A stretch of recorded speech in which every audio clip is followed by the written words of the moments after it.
Welcome, welcome, welcome, all things DMV. So I have been getting this question quite a bit with regards to your dealer's license or your path and journey to getting either your wholesale or your retail dealer's license. So if you have not done so already, you want to make sure you have created an account. So I will link the link below on how you go about creating your account with the DMV online.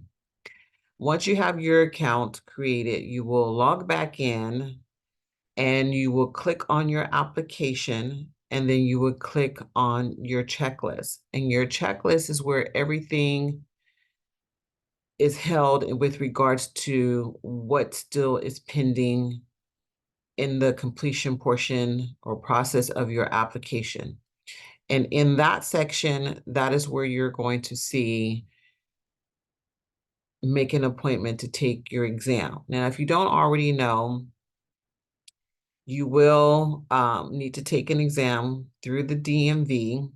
It is 40 questions. You need 70% correct. Therefore, you need 28 out of 40.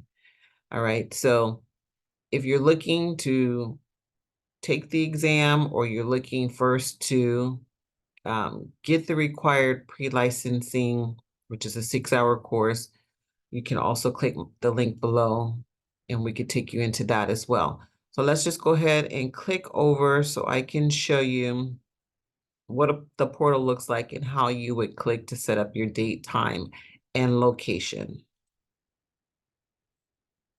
So again, this is where you will see, you would click on checklist under your application, and it will show you the various things that have not been completed. So once they're completed, it won't say start, it will say completed.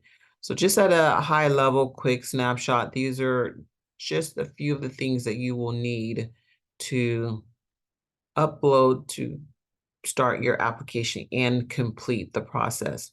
But more importantly, for today's content, you're going to go right here, Dealer's Education Course 1. That is the foremost prerequisite to starting this journey.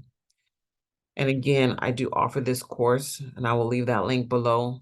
But then once you completed the course and you're ready to take the exam, you will go right here, and then you will click Start.